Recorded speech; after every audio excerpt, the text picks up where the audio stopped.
Moed Katan Daf Dalid continues the halachos of avelos, of mourning. The daf will touch on three primary subtopics. That is, if any manner of mourning is permitted on Shabbos, if and how a Yom Tov may cancel the mourning period of Shiva and take up part of the Shloshim or cancel it. We've seen that in our previous Mishnah. I think we'll be referring back to the Mishnah to continue that discussion. And along that discussion, we'll have a discussion about what type of mourning is instituted for the loss of a child.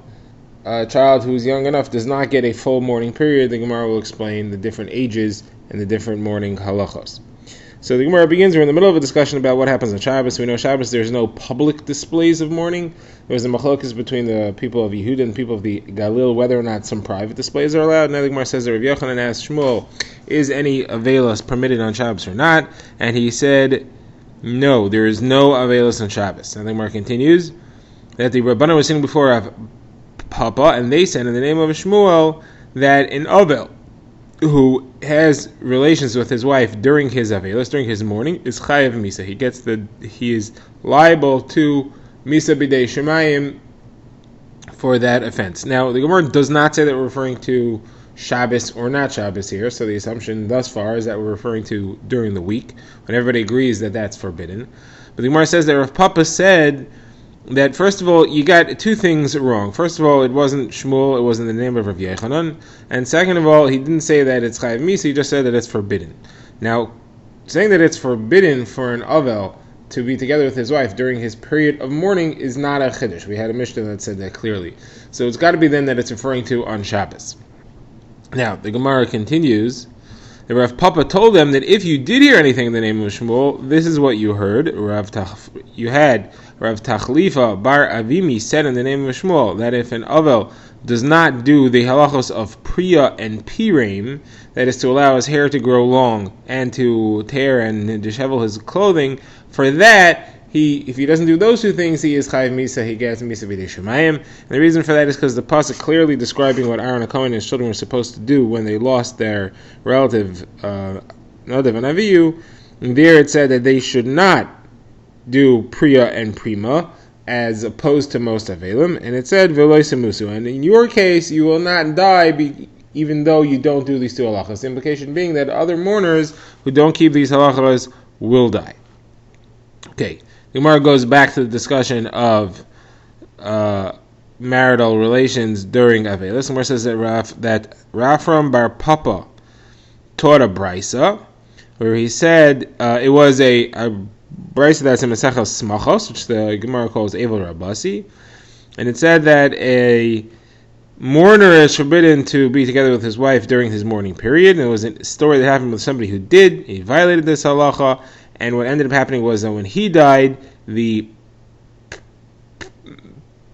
pigs took away the body, and he was not zocha to kvura. All right, now the Gemara goes back to the halachos of Shabbos. And the Gemara says that there are three halachos which are forbidden, three types of mourning displays which are absolutely forbidden on Shabbos, and three that are optional. The three that are optional would be because they are mourning, but they're not a clear announcement of mourning. They are something that somebody might do even if he wasn't mourning. So the three obligatory things the three mourning things that one must desist from doing on Shabbos during Avelos are summed up by the acronym PACHAZ, Peches Zayin. Versus that stands for Priyas Harosh. One may not keep his head covered with the full covering, the hood that a mourner uses. One must do Chazaras Kara. He must remove the torn clothing. He must either remove it or turn the torn part of it so that it's not visible. And the third thing is Zayin Zekifa Samita. He must sit on a high surface. He should not sit on a low stool on an overturned bed like he did during the mourning period during the week. These things are all obligatory because there's no way anybody would do any of these things if he wasn't mourning, and so therefore it's a clear sign of avelos. Now the three things that are optional are summed up by Natar, Nun, Taf, Reish. And those refer to Ne'ilas Sandal. You can wear shoes. It is permitted to not wear shoes because sometimes people don't wear shoes anyway. Taf stands for Tashma Shamita. Nobody will be aware of whether or not that is being fulfilled, and the last is rechitzas yadayim v'raglayim, washing one's hands and feet in water in the evenings. That's also permitted because that's a private activity. Now, Rav says, right, what we saw up till here was Shmuel. Rav says that uncovering the head from the hood is also permitted. It's not obligatory because some people will keep their heads covered even though they're not available. Now, Shmuel, why does he say that that's not true? Why does Shmuel say, if Shmuel understands that you're allowed to take your shoes off because some people will not wear shoes even if they're not mourning, why would he say that you have to keep your head uncovered? Wouldn't it be correct that some people would keep their head covered even if they're not mourning? So Mar says the reason why Shmuel doesn't say that is because Shmuel has a different interpretation of what head covering is for an avel. Shmuel says it has to be covered and wrapped like the Muslims do, like the Arabs do, atifas yishma'elim. If somebody doesn't know atifas yishma'elim, it doesn't count. And therefore, nobody would do that if they were not in mourning. Now, that's part of a joint statement where Shmuel said two halachas at once. He said that tearing of clothing has to be done at the time of intense grief, right away in the beginning. If you do it later, it's not tearing for avelos. If anything, it's bal tashros. You're ruining a perfectly good article of clothing. And also he said that the wrapping of the head has to be like the Arabs do. Now, how does that wrapping look? So the Gemara says that Rav Nachman showed people that has to be wrapped up until the hollow of the beard, the hollow of the cheek. Rashi says this refers to the holes in the cheeks, or possibly the part where the cheek becomes a sallow when somebody who's very thin, or possibly it's referring to a dimple. Now, the Gemara says all these halachas are only true if he's not wearing shoes. If somebody's wearing shoes, so that's a clear indication that he's not in mourning. That overrides other things. So if he's going to be wearing his leather shoes, he's clearly showing that he's not a mourner. If he wants to keep his head wrapped, that wouldn't be a problem. Now, the Gemara analyzes more deeply the halacha that Shmuel just said, that the tearing kriya has to be done at the time of intense avelos right away in the beginning. So Shmuel has two questions on that. First of all, the Gemara says that we see that Shmuel and Rav Yochanan tore kriya much later. The Gemara says that Shmuel, when he heard that Rav died, tore kriya 12 times on 12 different articles of the clothing. The Gemara assumes that those were worn throughout the next 12 days, and therefore it was not all at once. And Shmuel had said, we lost the man about whom I was afraid, meaning because of all the questions that he asked me.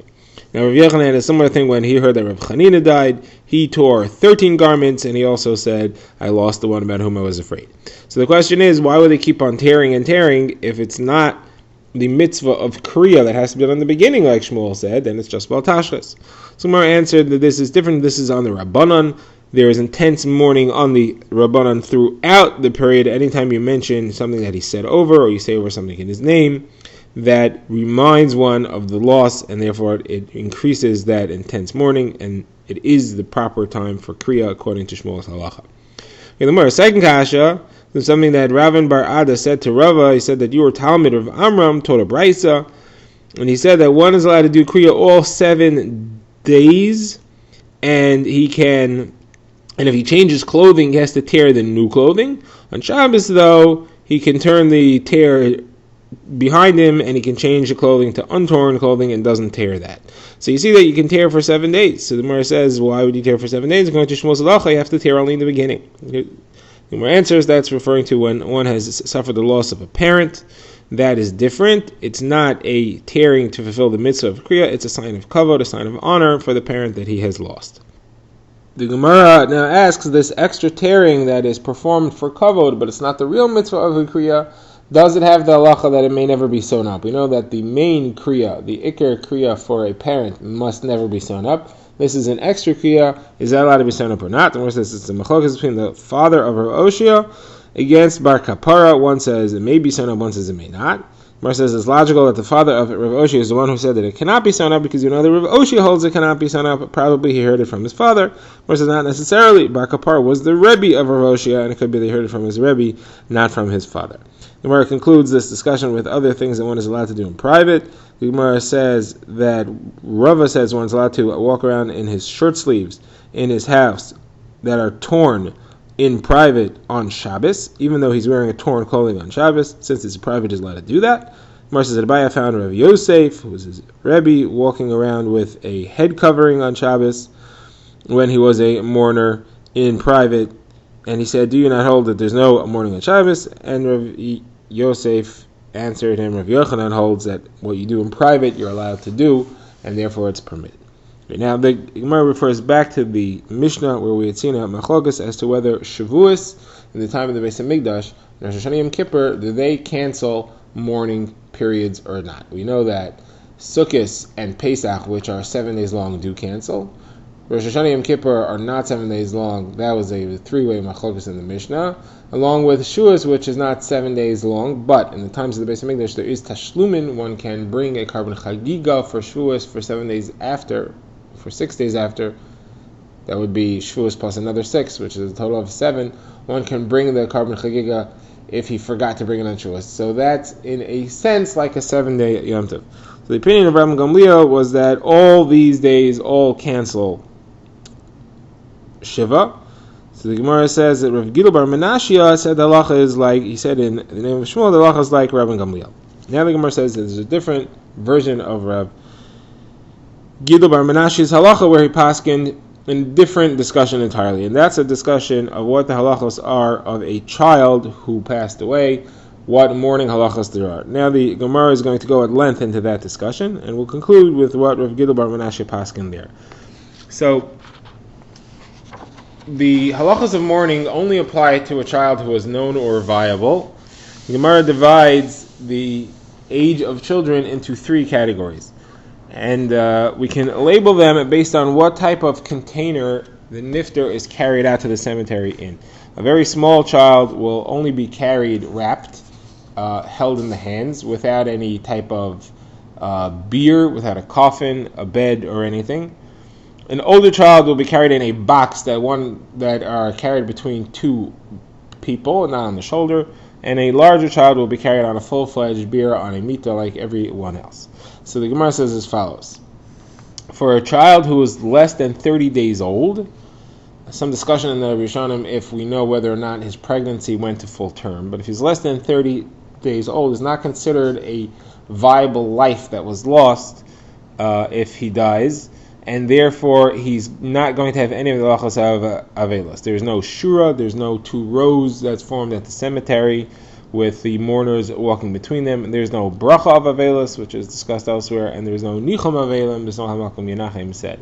There was also no major funeral. It's enough to have just 3 people at the funeral.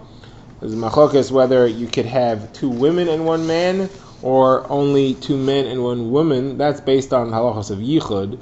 2 men and 1 woman would not be yichud. 2 women with 1 man would generally be yichud. Abba Shal says it's permitted anyway because of the seriousness of the event. There's no concern that anything bad will happen. And the child is not brought in a coffin. He's carried just wrapped and held. Now, older than 30 days, the child is placed into a box, into a deluskima, the Gemara says. Rabbi Yehuda says it should not be one that's carried on the shoulder by 1 person. It should be carried in the hands of 2 people as a sign of kavod. And there is shura, berchos avelim, and nichum avelim. Now, for a child who's 12 months old or older, meaning he's 1 year old, or according to Rabbi Akiva, if he appears to be 2 years old, or even if he is 2 years old but appears to be only 1 year old, that's according to Rabbi Akiva, he's got to be a 2-year-old in some aspect, either in actual age or in appearance. So for this type of child, he's put on a regular mita, and he has all the regular halachos of mourning. The Gemara now has 2 other ways of defining a child that should be mourned in general. So the first opinion is Rav Shimon ben Elazar, who says that he has to be old enough to be carried on a mita. Anyone who's that age should be mourned by the public. Rav Elazar ben Azariah says he has to be old enough that people know him. He's been to shul, he's known in the street, he's known outside the house. Then if the public are aware of or familiar with this child, then he should be mourned like a regular child. Now the Gemara says, what about hespedim? Should there be eulogies? The Gemara says, interestingly, there's a difference between the child of rich people and the child of poor people. Child of poor people, the Gemara says, is more beloved to his parents. They sacrificed more to raise him, and they need him more. And the hesped the eulogy is more needed for a parent of poor people than for a child that is of poor people than a child of wealthy people. So the machlok is what the ages are.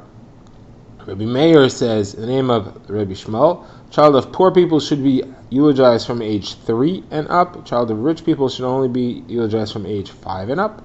Rabbi Yehuda said the ages are 5 and 6, respectively. Now, a child of elderly people counts as a child of poor people, no matter what the age or financial status of that child was. On this, Rav Gila bar Menashe said the halacha is like Rav Yehuda, in that halacha of age 5 and 6, and of the child of the elderly. Okay, now the Gemara moves on it returns to the topic of Shavuos canceling Avelis. The Gemara quotes two similar Gemaras. Gemara's first says that Rav Anani bar Sason said at the gate of the house of the Nasi, that's the leader of the community in Eretz Yisrael, that if Avelis begins one day before Shavuos, it counts as 14 days have gone by. That is because Shavuos, when it starts, cancels the Shiva. So the Shiva is considered to have been over. Then you have the next 7 days of mourning, which also cancel the Shiva. Those also block the Shiva. And that also takes off the Shloshim now, because you have another 7 days to cancel. So by the time that's over, you have 14 days, the Shiva has ended, and 14 days of Shloshim are considered to have gone by. And therefore, all that remain are 16 days of the 30 days of Shloshim. Now, the Gemara says that when Rabbi Ami heard that he said that, he was upset, and he said, this is not your halacha, this is the halacha of Rav Oshia. Very similar Gemara says that Rabbi Yitzchak Nafka in Chutz La'aretz said this at the gate of the Reish Galusa, the leader of the community there, and he said the same halacha, and it was Rav Sheshes who heard about it and said, this is not your halacha, this is the halacha of Rav Oshia. What's this halacha of Rav Oshia? Well, it's Rav Elazar in the name of Rav Oshia, because he says he learns that Shavuos counts as a 7-day chag. Where does he get that from? From the pasuk says b'chag hamatzos, b'chag Shavuos, b'chag Sukkos. It links the 3, just like Pesach and Sukkot count as a 7-day Yom Tov, and one can bring the Karban Chagiga all 7 days. Shavuos also counts as a 7-day Yom Tov. One can bring the Karban Chagiga all 7 days. Now the Gemara quotes a few additional halachos. The Gemara says that Rav Papa led Rav Avia, the elderly, on a walk through the streets, and he told him halacha: if Avelis begins one day before Rosh Hashanah, and Rosh Hashanah goes by, it counts as 14 days have gone by. Again, canceling the Shiva, and also canceling 7 days of Avelis, because Rosh Hashanah itself counts as the 7 days of Avelis, so it takes 14 days out of the Shloshim. Now Ravina says, same thing applies to Sukkos. If someone has a period of mourning that begins a day before or a moment before Sukkot, so the mourning is canceled and therefore counts as if Shiva goes by. 7 days of Sukkot are another 7 days that are considered to have gone by. And then Shemini Atzeres is another set of 7 days considered to have gone by. And therefore 21 days are gone. And after Sukkot is over, all he has remaining are 9 days of Shloshim. And the Gemara says that Ravina went to Surah on the Pras River, and Rav Chaviva of that town said to him, did you say that one day before Rosh Hashanah, and Rosh Hashanah has gone by, counts as 14 days? So he said, no, I didn't say that, I just said that the halacha is like Rabban Gamliel. Now we end off with a new Mishnah. The Mishnah says one does not tear kriya or expose the shoulder or have a special suda of mourners except for the 7 close mourners. There's no one else for whom one does these symbols of mourning. And then the Gemara says that when the Suda of mourners is served, anybody who wants to eat with him should sit on a high surface, so should be careful not to sit on a low surface.